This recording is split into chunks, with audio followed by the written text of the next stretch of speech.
नमस्कार साथियों, आप सबका पुनः स्वागत है श्रद्धा एस्ट्रो ज्योतिष में। आज हम लोग कवर करने वाले हैं वृषभ लग्न के छठे भाव में, या ये कहें वृषभ लग्न में तुला राशि में यदि मंगल ग्रह बैठे हैं तो किस प्रकार का फल मिलता है। इससे पहले हमने वृषभ लग्न के 5 अलग अलग भावों में, या कहें 5 अलग अलग राशियों में वृषभ लग्न के मंगल के प्रभाव को जान लिया है। मेरा नाम है सनत कुमार वाजपेयी। 15 सालों का अनुभव है मुझे साइंस एंड एस्ट्रोलॉजी में। हमारे बारे में और अधिक जानकारी के लिए कि मेरा एजुकेशन बैकग्राउंड क्या है, मैं कब से इस प्रोफेशन में हूँ, इसके अलावा मैं क्या करता हूँ, आप सिंपली गूगल करें, गूगल में लिखे सनत कुमार वाजपेयी, आपको हमारे बारे में कंप्लीट इन्फॉर्मेशन मिल जाएगी। तो आइए चलते हैं। और एक रिक्वेस्ट और, अगर आप लोगों को कोई चीज़ हमारे चैनल में ऐसी लगती है जो गैर ज़रूरी है, नहीं होनी चाहिए, तो वो भी आप हमें कमेंट करके बता सकते हैं। या कोई ऐसी चीज़ जो आपको रिक्वायर्ड है, आपको चाहिए, तो भी आप कमेंट करें, हम उस पर विचार करेंगे और उस पर अलग से वीडियो ज़रूर बनाएंगे। तो आइए चलते हैं, बढ़ते हैं टॉपिक की तरफ। वृषभ लग्न में तुला राशि में अगर मंगल बैठे हैं तो उसका क्या फल देखने को मिलता है। यहाँ से अगर गिनते हैं तो 1 2 3 4 5 6 एंटी क्लॉकवाइज गिनते हैं तो मंगल आते हैं छठे भाव में, घड़ी के विपरीत दिशा में। और छठा भाव किसका कारक होता है? छठा भाव जो है वो हमारे रिपु यानी शत्रुओं का कारक है, ऋण भाव का कारक है। याद रखिएगा, रिपुओं को यही उजागर करता है, रिपुओं का नाश भी इसी से होता है। अगर छठा भाव बहुत मजबूत हो तो रिपुओं को नाश हो जाएगा, ऋण यहीं से आएंगे, यहीं से नाश हो जाएगा, कानूनी केस यहीं से जाएंगे, यहीं से बंद हो जाएंगे। क्लियर हो गया। इसके अलावा क्योंकि ये आपके मनोबल को बहुत बढ़ाता है, तो आपके घर, आपके नीचे सब काम करने वाले, या कह सकते हैं आपके नीचे काम करने वाले नौकर चाकर देखे जाते हैं। नौकर चाकर ना भी कहें तभी भी जहाँ आप रहते हैं, आपके साथ रहने वाले सभी व्यक्तित्व आपके कद से अपने आप को नीचा मानकर आपके अंदर काम करने के लिए विवश हो जाते हैं, अगर आपका छठा भाव मजबूत होता है। प्राय यहाँ पर मैलेफिक प्लैनेट अच्छे माने जाते हैं। और अगर जैसे 6 8 12 इनमें से कोई भी ग्रह अपने को छोड़कर किसी दूसरे घर में बैठ जाए 6 8 12 में, तो उसको विपरीत राजयोग माना जाता है, जो अच्छा फल देता है। क्लियर हो गया। तो यहाँ पर वृषभ लग्न में विपरीत राजयोग का फल आपको दिख रहा होगा, क्योंकि छठे भाव का जो मालिक है वो तो शुक्र है, लेकिन 8 12 का मालिक देखिए आप, 8वें भाव का मालिक बृहस्पति और 12वें भाव का मालिक मंगल। तो 6 8 12 में कहते हैं 6 को छोड़ दे अगर हम, तो 8 12 का मालिक अगर छठे भाव में आ जाता है, जैसे इसका मालिक मंगल है तो मंगल यहाँ आ गया, तो विपरीत राजयोग बन रहा है। और विपरीत राजयोग में अब इसका बल अलग ढंग से निकाला जाएगा।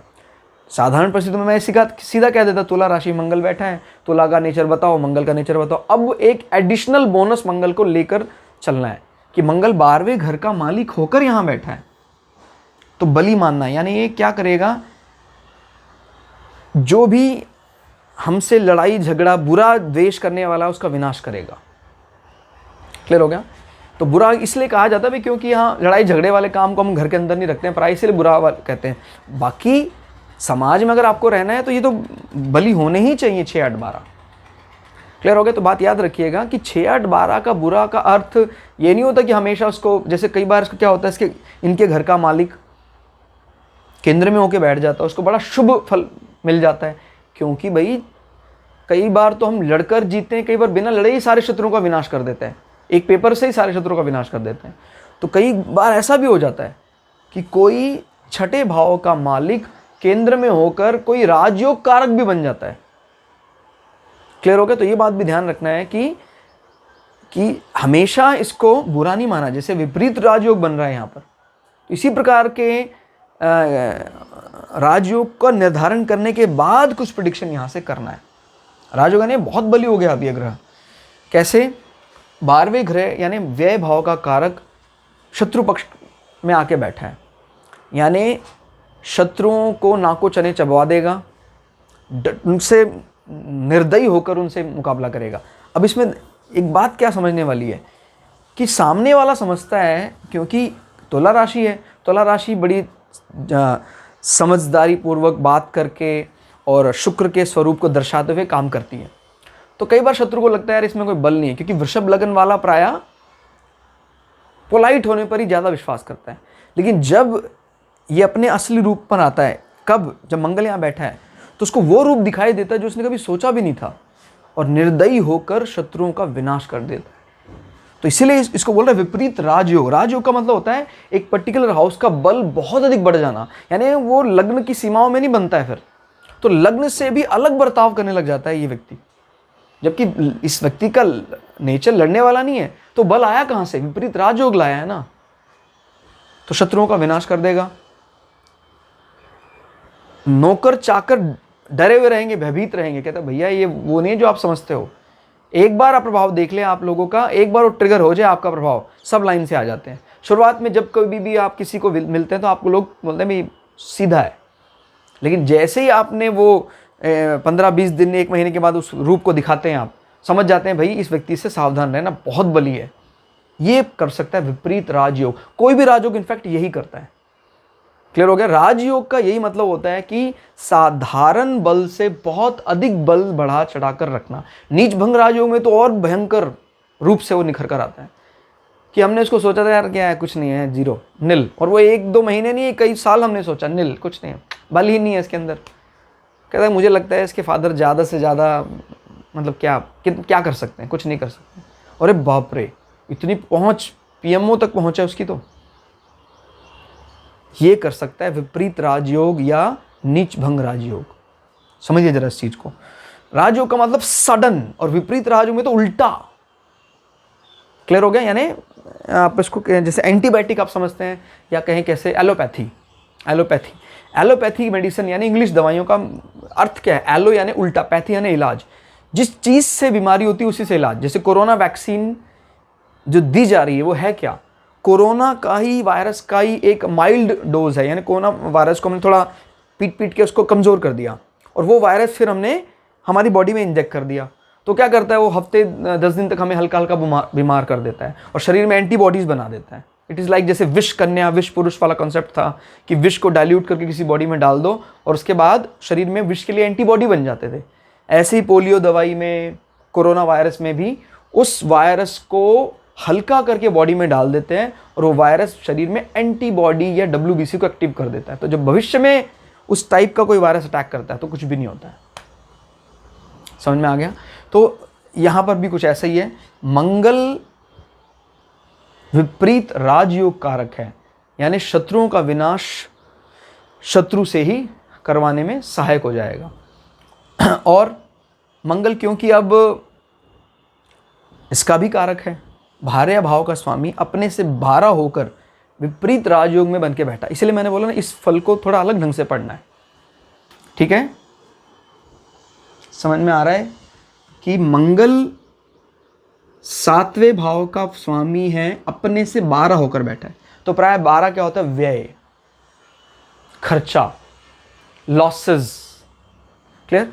लेकिन अब क्योंकि विपरीत राजयोग का कारक है ये, और ये इस भाव का मालिक भी है, तो मंगल को एक एक्स्ट्रा बल मिल गया है, इस भाव को भी बल मिल गया है।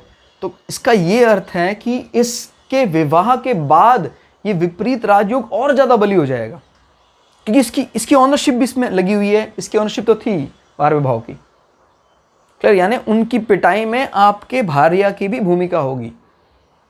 क्लियर? तो शत्रुओं का विनाश आपके भार्या के जरिए जरूर होगा।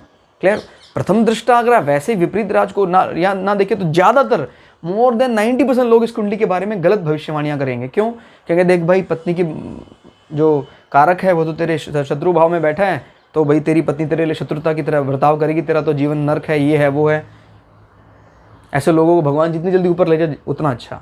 ध्यान रखिएगा, जब कभी भी विपरीत राजयोग ऐसी कंडीशन में बनता है तो इससे रिलेटेड पॉजिटिव इंपैक्ट को एक्टिवेट कर देना है, अदरवाइज आप प्रेडिक्शन नहीं कर पाएंगे, गलत प्रेडिक्शन करेंगे। ठीक है? अब 12वें भाव को भी इसने टेकअप कर लिया। 12वें भाव को भी कह लिया भाई तू चिंता मत कर, तेरे सारे लॉसेस में शत्रुओं से निकलवाऊंगा। यानी हावी हो गया, अब शत्रु बिबक कर रोने लगे हैं। ठीक हो गया? अब मंगल की नजर वो भी पॉजिटिवली कार्य करेगी। 1 2 3 4 मंगल की बहुत बड़ी दृष्टि है, एक्सेल्ड दृष्टि यहां पर है। पिता को भी आपसे भरपूर सहयोग मिलेगा। क्लियर हो गया? मतलब क्या है? यहां पर शत्रुओं पर विनाश के भय से या विनाश होने के बाद उनसे जो आपको ग्लोरी मिली है उसका भरपूर आनंद पिता भी लेने वाले हैं। यहाँ से एक मतलब 7वीं दृष्टि यहाँ पड़ रही, 8वीं दृष्टि आपके लग्न, आपके स्वरूप, आपके माइंडसेट को भी बहुत ज़्यादा शांत कर देगी। और क्या चाहिए। तो ये बल बहुत बलशाली हो गया, मतलब इसको अब हम दे सकते हैं 75+। मंगल की इस पोजीशन ने विपरीत राजयोग के कारण सारा पासा ही पलट दिया जी, मतलब हारी हुई बाजी जीत में कन्वर्ट कर दी। क्लियर होगा। तो इन छोटे छोटे पॉइंट्स को देखना बहुत ज़रूरी है। अगर किसी कुंडली में ये बैठा है तो वो किसी भी, मतलब जैसे 9 इसके मालिक यहाँ बैठा है, इसका मालिक यहाँ बैठा है, तो विपरीत राजयोग एक्टिवेट हो जाता है। उस कंडीशन में हम किसी एक अलग एंगल से कुंडली को इंटरप्रेट करना है। ठीक है, यानी इस ग्रह को बहुत बली मान लेना है। जो भी राशि बैठी है, चाहे इसका नेचर से मैच करता है कि नहीं करता, छोड़ो उसको, बस इसके बल को बढ़ा देना है और फिर उससे कुटाई करवानी है। उस ग्रह के अगेंस्ट जो भी आता है सबकी कुटाई करवा देनी है। क्लियर होगा। तो वो ग्लोरी सारे उसका आनंद लेंगे। और क्या चाहिए आपको। तो ये था वृषभ लग्न में अगर तुला राशि में मंगल बैठे तो आप समझ में आ गया होगा आपको कि इस प्रकार से जब धीरे धीरे करेंगे तो आप, कोई कहेगा आपको वृषभ लग्न में तुला राशि में मंगल बैठा था, आप कहेंगे ओ विपरीत राजयोग लग गया है, बस तेरा फायदा होना शुरू हो जाएगा। तो राजयोग कोई भी हो, इसी प्रकार से हमारे लिए बहुत ज़्यादा बेनिफिशियल होता है और एक अलग ही फल तब उन पर लागू हो जाता है। तब उस पर ये एक अपने से 12वें बैठा है या अपने एनिमी के हाउस में बैठा है, ऐसा कोई भी योग एप्लीकेबल नहीं होता है तब। ठीक हो गया। यानी एक नया रूट, एक नया रूल छोटे रूल पर हावी हो जाता है। क्लियर हो गया। तो ध्यान रखिएगा, पासपोर्ट सबको एक ही जैसे इशू नहीं होते हैं। आम पब्लिक के लिए ब्लू पासपोर्ट है, किसी डिप्लोमेट के लिए उसको ऑरेंज कलर का मिला हुआ है, स्पेशल कुछ VIPs उनके लिए वाइट कलर भी दिया जाता है। तो उसी प्रकार से राजयोग को भी देखना है कि स्पेशल पावर्स दी गई हैं और वाइट कवर का पासपोर्ट इशू किया जाता है और कोई सिक्योरिटी चेक नहीं है, सीधा जाओ, अलाउ करो। इस प्रकार से ये दम रखते हैं। तो दोस्तों, आपको हमारी क्लासेस कैसी लग रही हैं आप कमेंट करके हमें ज़रूर बताएं और कोई इस प्रकार के क्वेश्चन है वो भी आप कमेंट करके पूछ सकते हैं। तो आज की इस क्लास में इतना ही, मिलते हैं अगली क्लास में। तब तक के लिए जय श्री भृगु पराशरा, जय श्री शुक्राचार्य, धन्यवाद।